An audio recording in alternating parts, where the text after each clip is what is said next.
Selamat pagi pendengar, dari lantai 7 Medan Merdeka Barat pada 5 Jakarta, inilah Radio Republik Indonesia dengan Warta Berita Pagi. Hari ini berisi penyesuaian aturan pembelajaran tatap muka atau PTM terbatas yang lebih baik dan lebih rinci dengan tetap mengedepankan kesehatan dan keselamatan warga satuan pendidikan. Diduga adanya dugaan awal adanya tindak pidana, kemudian kita berkomunikasi dengan Puskomat dan kita berangkatkan Kolonel P ke Puskomat untuk melaksanakan penyelidikan lanjutan.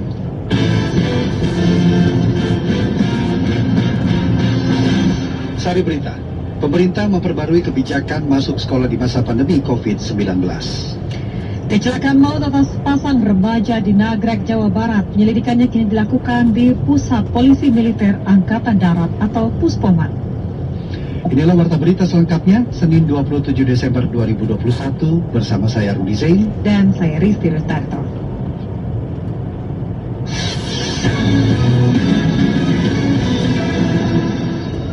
Dan pendengar, mengawali warta berita pagi ini, kami sampaikan sekilas berita.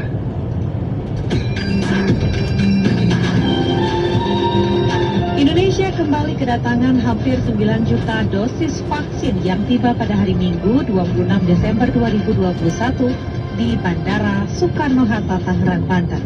Vaksin yang datang kali ini merupakan donasi dari negara sahabat melalui jalur COVAX.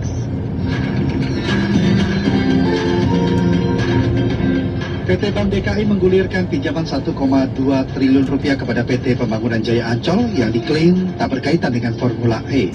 Diketahui pelaksanaan Formula E akan dilaksanakan di Ancol pada Juni 2022.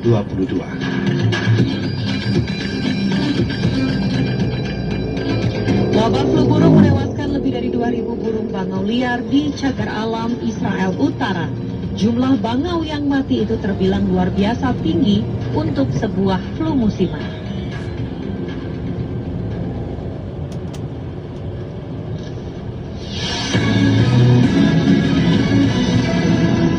Pendengar, pemerintah memperbarui kebijakan masuk sekolah di masa pandemi COVID-19 yang tertuang dalam Surat Keputusan Bersama atau SKP 4 Menteri tentang panduan penyelenggaraan pembelajaran di masa pandemi COVID-19. Berikut kami hadirkan laporan Rini Hairani berikut ini. Para pendengar RRI yang berbahagia, hampir 2 tahun pemerintah menerbitkan Surat Keputusan Bersama atau SKP 4 Menteri terbaru yang mengatur penyelenggaraan tentang pembelajaran tatap muka atau PTM terbatas di tengah pandemi COVID-19. Sekretaris Jenderal Kementerian Pendidikan, Kebudayaan, Riset, dan Teknologi Suharti kepada Pro 3 RRI menyatakan SKP 4 Menteri ini berisi penyesuaian aturan PTM terbatas yang lebih rinci dan jauh lebih baik dengan tetap mengedepankan kesehatan dan keselamatan warga satuan pendidikan sebagai prioritas utama. Dalam SKP tersebut mempertegas vaksinasi bagi pendidik dan tenaga kependidikan atau PTK. Hal baru lainnya dari SKP 4 Menteri lanjut Suharti adalah tentang penghentian PTM terbatas jika ditemukan kasus konfirmasi COVID-19 menjadi 14 kali 24 jam. Dan SKP ini berisi penyesuaian aturan pembelajaran tatap muka atau PTM terbatas yang lebih baik dan lebih rinci dengan tetap mengedepankan kesehatan dan keselamatan warga satuan pendidikan. Kini cakupan vaksinasi PTK mempengaruhi juga jumlah kapasitas peserta didik yang mengikuti PTM terbatas. Jadi tidak semua sekaligus masuk sekolah. Selain itu untuk mengajar PTM terbatas, PTK juga harus divaksinasi. Jadi di SKP yang baru ini mengatur penghentian yang lebih lama, yaitu 14 kali 24 jam untuk menjamin keamanan bersama. Lebih lanjut, Suharti mengatakan saat ini data pokok pendidikan atau Dapodik juga telah terintegrasi dengan aplikasi Peduli Lindungi, sehingga jika ditemukan kontak erat atau kasus positif terhadap keluarga sekolah, maka harus segera diambil langkah penanganan lebih lanjut. Sekarang ada pengintegrasian data dari data pokok pendidikan yang biasa kita sebut Dapodik dengan aplikasi Peduli Lindungi. Jika ada temuan kontak erat atau kasus positif terhadap warga sekolah, penanggung jawab sekolah sekolah dan Dinas Pendidikan akan langsung menerima notifikasi melalui WhatsApp dari Kemenkes. Kemudian warga sekolah yang diketahui positif COVID-19 atau kontak erat dilarang berada di sekolah untuk kemudian dapat diambil langkah penanganan lebih lanjut. Orang tua pun menyambut baik adanya pembaharuan SKB yang disusun oleh Menteri Kesehatan Budi Gunadi Sadikin, Menteri Dalam Negeri Tito Karnavian, Menteri Pendidikan, Kebudayaan, Riset dan Teknologi Nadiem Anwar Makarim, serta Menteri Agama Yakut Khalil Thomas ini. Seperti disampaikan Puspa, salah satu orang tua siswa. Senang, anak-anak kan jadi bisa belajar di sekolah, ketemu sama teman-temannya, sama gurunya, nggak monoton di rumah aja, ya nggak banyak main HP lah di rumah. Kalau anak saya yang kelas 1 ini dapat jadwalnya 1 minggu 1 kali, kalau yang kelas 6 itu 1 minggu 2 kali. Pengennya tuh kalau bisa sih normal, 1 minggu ya seperti biasa 6 kali, 6 hari belajarnya. Dalam SKB juga disebutkan bahwa pemerintah pusat dan pemerintah daerah sesuai dengan kewenangannya wajib melakukan pengawasan serta evaluasi secara berkala terhadap pelaksanaan pembelajaran tatap muka terbatas. Delayed ini juga menyebut sanksi yang akan diberikan kepada kepala satuan pendidikan, pendidik dan tenaga pendidikan yang terbukti melakukan pelanggaran protokol kesehatan.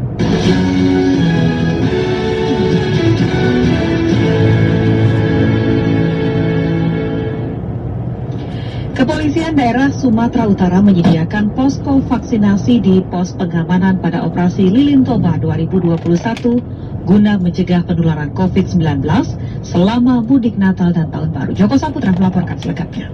Kegiatan yang dilaksanakan tahun ini dalam rangka pengamanan selama perayaan Natal dan Tahun Baru, Kepolisian Daerah Sumatera Utara telah memulai operasi Lilin Toba 2021 yang telah digelar sejak 24 Desember 2021 hingga 2 Januari 2022. Polda Sumatera Utara dan juga Polres jajaran telah mendirikan 82 pos pengamanan serta 42 pos pelayanan disiagakan di perbatasan antar provinsi, kemudian perbatasan antar kabupaten kota maupun di inti pusat kota. Hal itu dilakukan untuk mencegah adanya kerumunan sekaligus mengantisipasi indikasi penyebaran COVID-19, khususnya bagi masyarakat yang masuk ke Sumatera Utara. Kapolda Sumatera Utara Irjen Pol Panca Putra usai melaksanakan patroli bersama unsur TNI pada Sabtu kemarin mengatakan, operasi Lilin Toba juga dilakukan untuk meminimalisir arus mudik serta mencegah masyarakat mengurangi mobilitas selama Natal dan Tahun Baru. Kegiatan yang dilaksanakan tahun ini adalah dengan menggunakan konsep operasi Lilin Toba tahun 2021 dengan tujuan dan kegiatannya adalah operasi kemanusiaan yang dalam rangka mengamankan masyarakat yang melaksanakan ibadah Natal dan termasuk juga perayaan Tahun Baru. Ya, kita berharap himbauan kemarin yang pertama minimalisir mengurangi kegiatan di luar yang tidak penting, dan kita berharap semua kegiatan itu memperhatikan protokol kesehatan baik di tempat wisata, tempat ibadah, dan diatur semuanya. Insya Allah kalau kita ikuti, kita terhindar dari pandemi COVID. Kapolda juga mengimbau masyarakat untuk tetap mematuhi protokol kesehatan yang telah ditetapkan oleh tim Satgas COVID-19, mulai dari tempat ibadah, lokasi wisata, hingga kegiatan yang mendesak. Apalagi petugas yang berada di pos pengamanan juga menyediakan posko vaksinasi, khususnya bagi pemudik yang melintas di perbatasan antar provinsi maupun kabupaten kota. Ayo kita sukseskan vaksin. Menjelang tutup tahun, insya Allah mudah-mudahan sekarang Provinsi Sumatera Utara sudah mencapai 73,58%. Ya, kita berharap ini bisa terus berjalan sampai dengan akhir tahun dan sebagaimana arahan Bapak Presiden, kita mencapai 70% di seluruh wilayah. Sebelumnya, Gubernur Sumatera Utara Edi Rahmayadi mengatakan pengamanan tidak hanya difokuskan untuk di titik perbatasan antar provinsi maupun kabupaten kota, namun juga di lokasi keramaian seperti daerah wisata serta daerah yang rawan banjir dan juga longsor. Pemerintah juga telah menyiapkan pos kesehatan hingga tingkat kelurahan untuk percepatan vaksinasi. Untuk khususnya orang kesehatan sampai tingkat puskesmas, poskes. Kalau terlalu jauh untuk puskesmas, pastinya nanti disiapkan poskes. Dalam rangka pengamanan Natal dan Tahun Baru sekaligus dalam rangka mencegah penularan COVID-19, petugas gabungan dari Kepolisian Daerah Sumatera Utara, TNI dan juga pemerintah daerah telah menyiapkan 11.403 personil gabungan di sejumlah titik. Dalam pengamanan selama operasi Lilin Toba 2021 yang dimulai tanggal 24 Desember, juga didirikan 82 pos pengamanan, 42 pos pelayanan serta 6 lokasi pos terpadu. Pengamanan juga difokuskan di 3.124 gereja, 23 terminal, 34 pelabuhan serta 5 bandara. Pendengar, meski tidak ada penyekatan di titik-titik pintu masuk kota selama libur Nataru, Gubernur Jawa Timur Khofifah Indar Parawansa meminta masyarakat tetap mengurangi mobilitas untuk menghindari penyebaran COVID-19. Berikut kami sampaikan informasi yang disampaikan oleh reporter kami Adik Hasana berikut ini. Momentum libur Natal dan Tahun Baru, kepolisian tidak melakukan penyekatan di pintu-pintu masuk area kota. Namun demikian tetap terdapat pos pengamanan, pos PAM, pos pelayanan posyan serta pos pelayanan khusus di rest area. Gubernur Jawa Timur Khofifah Indar Parawansa mengungkapkan, sedianya tidak ada penyekatan, namun di titik-titik pos pengamanan dan pos pelayanan, TNI Polri yang bertugas menyediakan mobil vaksin, tes swab antigen maupun PCR. Mantan Menteri Sosial ini berharap masyarakat mengurangi mobilitas serta tetap menjaga protokol kesehatan dimanapun dan kapanpun. Ia tidak ingin 14 hari setelah libur Nataru terjadi lonjakan kasus COVID-19. Oleh karena itu, suasana yang sudah sangat baik ini, ayo kita jaga bersama bagaimana perayaan Natal dan Tahun Baru ini berjalan dengan hikmat, tetapi bahwa keselamatan, perlindungan, dan kesehatan kita juga harus bisa kita jaga bersama-sama. Adanya pos PAM, pos pelayanan, pos di rest area, itu adalah bagian untuk bisa memberikan perlindungan kepada kita semua, tapi masyarakat juga harus bersama-sama menjaga bagaimana suasana aman, kondusif, dan semuanya sehat terlindungi.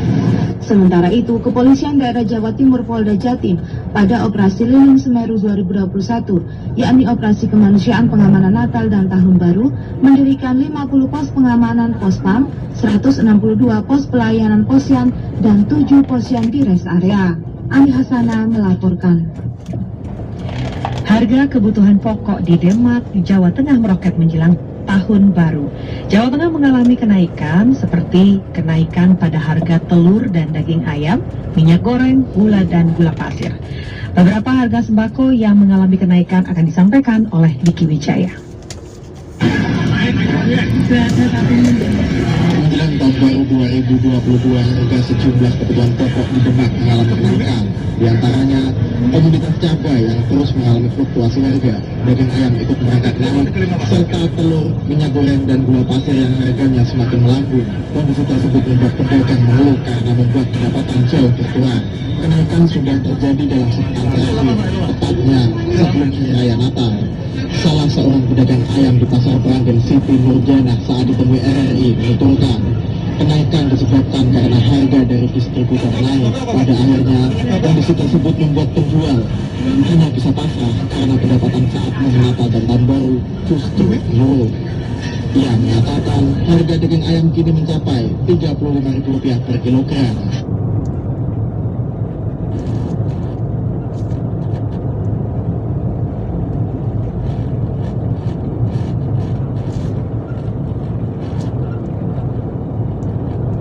Tahun Baru, menurutnya harga telur ayam kini menyentuh Rp32.000 per kilogram.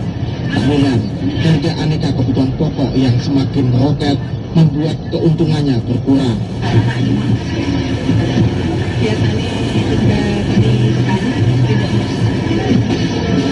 Kenaikan harga yang terjadi secara tak langsung mencekik leher masyarakat. Salah seorang warga, Harona, hanya bisa pasrah dan berharap harga lebih stabil. Artinya ya harganya murah, stabil.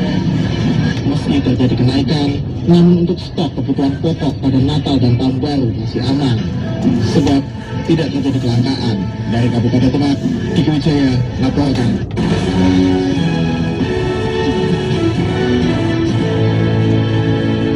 Terima kasih Anda masih menyimak Warta Berita Produksi Pusat Pemberitaan Program 3 Radio Republik Indonesia. Diduga melibatkan 3 anggota TNI Angkatan Darat kecelakaan maut atas sepasang remaja di Nagrek, Jawa Barat. Penyelidikannya kini dilakukan oleh Pusat Polisi Militer Angkatan Darat atau Puspommat. Dan informasi tersebut selengkapnya kami hadirkan dalam sesi laporan khusus Pro 3 bersama Niar Abdul Litilol di berikut ini. Yang bersangkutan 3 orang tersebut rencananya Laporan khusus. Laporan khusus. Laporan khusus tiga orang tersebut rencananya membawa korban ini ke rumah Beberapa pekan lalu, tepatnya 8 Desember 2021, terjadi kecelakaan lalu lintas terhadap sepasang remaja di wilayah Nagrek, Kabupaten Bandung, Jawa Barat. Usai kecelakaan, korban dibawa oleh pelaku penabrakan. Setelah kejadian itu, kedua korban tak diketahui keberadaannya. Hingga 3 hari berselang, jasad keduanya ditemukan mengapung di Sungai Serayu, Jawa Tengah. Jenazah laki-laki ditemukan di aliran Sungai Serayu, Desa Banjar Parakan, Kecamatan Rawalo, Banyumas, Jawa Tengah. Sementara itu, jenazah perempuan ditemukan di Desa Bunton, Kecamatan Adipala, Kabupaten Cilacap, Jawa Tengah. Dalam perkembangannya, penyelidikan tidak hanya dilakukan oleh Polda Jawa Barat, namun hingga melibatkan Kodam 3 Siliwangi. Kabid Humas Polda Jawa Barat, Kombes Pol Edik Caniago sebelumnya menyebutkan, penyelidikan melibatkan Kodam Siliwangi karena ada indikasi pelaku penabrakan merupakan anggota TNI. Kami pun dari kepolisian tetap menyelidiki karena ini menyangkut di video awal, menyangkut video awal yang sekiranya membutuhkan perhatian atau membutuhkan koordinasi yang intensif dari kami dan dari pihak Kodam 3 Siliwangi. Sejalan dengan Polda Jawa Barat, maka Kodam 3 Siliwangi pun ikut dilibatkan dalam proses penyelidikan. Sebagaimana disampaikan oleh Kapendam 3 Siliwangi Kolonel Aritri Hedianto yang menyebut penyelidikan akan dilakukan bersamaan dengan Polda Jawa Barat.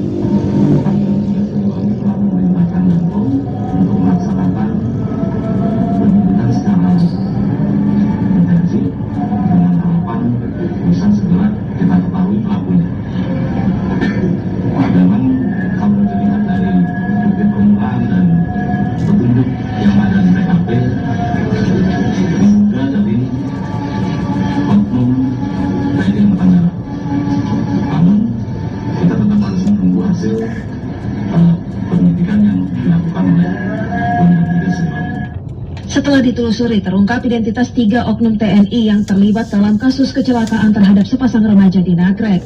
Mereka adalah Kolonel Infanteri P, Kopral 2DA, dan Kopral 2A. Kolonel P sendiri diketahui bertugas di Kodam 13 Merdeka. Kapendam 13 Merdeka Kolonel Infanteri Johnson Sitorus kepada media mengatakan, semula ketiganya berniat membawa kedua korban ke rumah sakit terdekat. Namun dalam perjalanannya ketiganya malah memutuskan untuk membuang kedua korban ke Sungai Serayu. Setelah beberapa menit mencari rumah sakit terdekat tidak ditemukan, akhirnya tidak tahu apa yang terlintas dalam pikiran 3 orang oknum anggota TNI ini sehingga membuang jenazah korban laka lalu ini ke Sungai Serayu di daerah Jawa Barat. Kolonel Infanteri P ini saat ini diamankan di Mapolda 13 Merdeka untuk dilakukan penyelidikan dan penyidikan.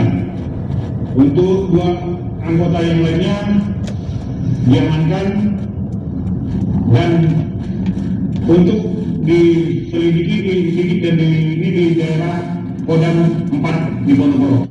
Informasi terbaru, Komandan Polisi Militer Kodam 13 Merdeka Kolonel CPM Tri Cahyo menyatakan pelaku penabrakan Kolonel P kini telah dibawa ke Pusat Kepolisian Militer Angkatan Darat untuk mendapatkan penyelidikan lebih lanjut. Diduga adanya dugaan awal adanya tindak pidana, kemudian kita berkomunikasi dengan Puskomat dan kita berangkatkan Kolonel P ke Puskomat untuk melaksanakan penyelidikan lanjutan. Berdasarkan peristiwa ini, ketiga oknum TNI Angkatan Darat ini diketahui telah melanggar Undang-Undang Nomor 22 Tahun 2009 tentang Lalu Lintas dan Angkutan Jalan Raya.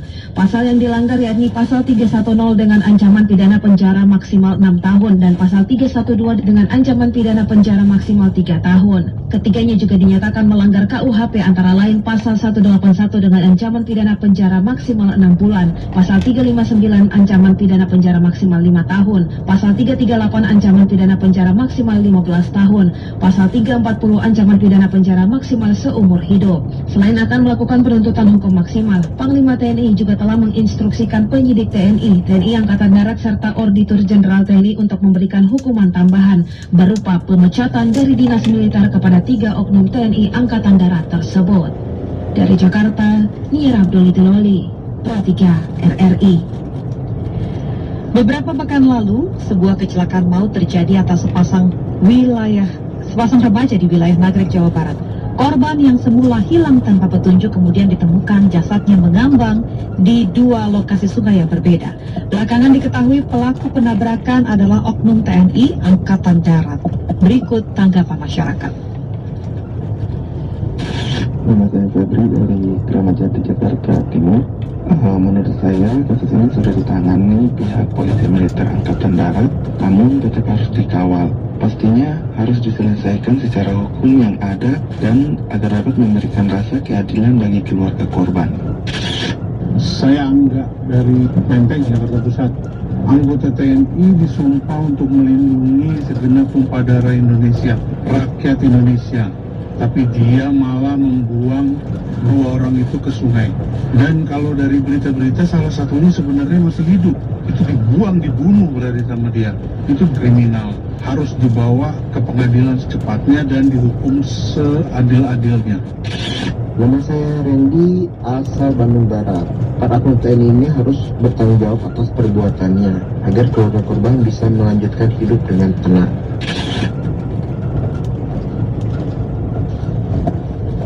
Ya, dan pendengar, komentar RRI pagi ini menyoroti kasus kecelakaan lalu lintas di kawasan Nagrek, Jawa Barat, hingga pimpinan TNI menyampaikan pernyataan tegas terkait terduga pelaku penabrak.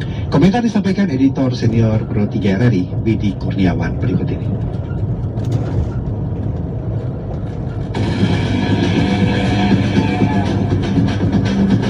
Editorial Pro 3. Selamat pagi pendengar.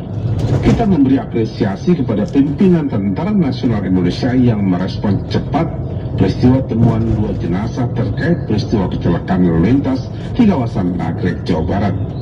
2 jenazah yang ditemukan tersebut adalah korban kecelakaan lalu lintas antara mobil dan sepeda motor yang dikendarai korban. Terduga pelaku adalah 3 orang dengan status berdinas di jajaran TNI. Kapus Pen TNI Majen TNI Prantara Santosa dalam keterangan tertulis minggu kemarin menyampaikan sikap tegas Panglima TNI yang menyebut bila terduga pelaku terbukti melakukan tindakan tersebut maka juga akan dilakukan pemecatan dari kedinasan di Tentara Nasional Indonesia. Publik melalui media massa dan media sosial memang memberi banyak tanggapan dalam kaitannya dengan peristiwa kecelakaan lalu lintas dan pembuangan korban tersebut. Polisi sedang mengungkap detail kronologis kejadian untuk mencari tahu dan membuktikan siapa pelaku peristiwa tersebut. Namun, polisi belum menentukan status hukum terduga pelaku.